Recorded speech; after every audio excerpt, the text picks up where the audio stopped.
ભાદરવી પૂનમ મહામેળો 2025 અંબાજી ખાતે જિલ્લા કલેક્ટર મિહિર પટેલે પ્રસાદ ઘરનો શુભારંભ કરાવ્યો।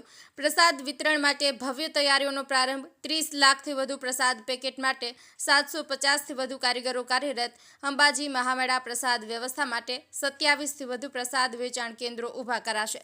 શક્તિ ભક્તિ અને આસ્થાનું કેન્દ્ર એવા અંબાજી ખાતે આગામી 1 થી 7 સપ્ટેમ્બર 2025 દરમિયાન ભાદરવી પૂનમ મહામેળાનું આયોજન કરાશે। યાત્રીઓને તમામ પ્રકારની સુવિધાઓ મળી રહે તે માટે બનાસકાંઠા જિલ્લા કલેક્ટર વ આરાસુરી મંદિર માતા દેવસ્થાન ટ્રસ્ટના ચેરમેન મિહિર પટેલના નેતૃત્વમાં જિલ્લા કક્ષાની કુલ 29 સમિતિઓ બનાવવામાં આવી છે। આજરોજ અંબાજી ખાતે કલેક્ટર મિહિર પટેલ દ્વારા આદ્યશક્તિની આરાધના કરી પ્રસાદ ઘરનો શુભારંભ કરાવ્યો હતો।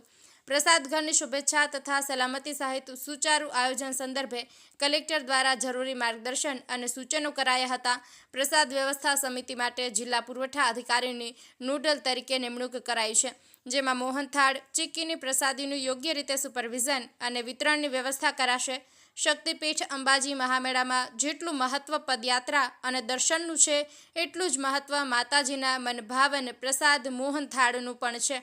અંબાજીમાં આવતા તમામ માઈ ભક્તો મોહનથાળનો પ્રસાદ અચૂક ઘરે લઈ જતા હોય છે, ત્યારે ચાલુ વર્ષે મેળા દરમિયાન શ્રદ્ધાળુઓને પૂરતા પ્રમાણમાં પ્રસાદ મળી રહે તે માટે કલેક્ટર મિહિર પટેલ દ્વારા સૂચન કરાયું હતું। અંબાજી ખાતે બનાવવામાં આવતી પ્રસાદના એક ઘાણમાં 326.5 કિલોગ્રામ પ્રસાદ બનતો હોય છે। એક ઘાણમાં બેસન 100 કિલોગ્રામ, ખાંડ 150 કિલોગ્રામ, ઘી 76.5 કિલોગ્રામ અને ઇલાયચી 200 ગ્રામ એમ કુલ મળીને 326.7 કિલોગ્રામ પ્રસાદ બનાવવામાં આવશે। ભાદરવી પૂનમ મહામેળામાં મોહનથાળ પ્રસાદ બનાવવા માટે દૂધનો ઉપયોગ કરવામાં આવતો નથી। મેળા દરમિયાન કુલ 1000 ઘાણ બનાવવાની વ્યવસ્થા રાખવામાં આવી છે। સમગ્ર મેળા દરમિયાન 30 લાખથી વધુ પ્રસાદના પેકેટ બનાવવાની તૈયારીઓ પણ શરૂ થઈ ગઈ છે। પ્રસાદ ઘરમાં કુલ 750 જેટલા કારીગરો કામમાં રોકાયેલા છે।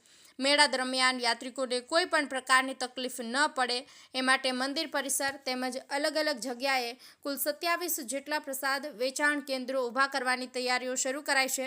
પ્રસાદ ઘર શુભારંભ પ્રસંગે અધિક કલેક્ટર અને અંબાજી મંદિર વહીવટદાર શ્રી કૌશિક મોદી, જિલ્લા પુરવઠા અધિકારી કે ચૌધરી સહિત સંબંધિત અધિકારીઓ કર્મચારીઓ ઉપસ્થિત રહ્યા હતા। Rajubhai D Patel, news of Patan.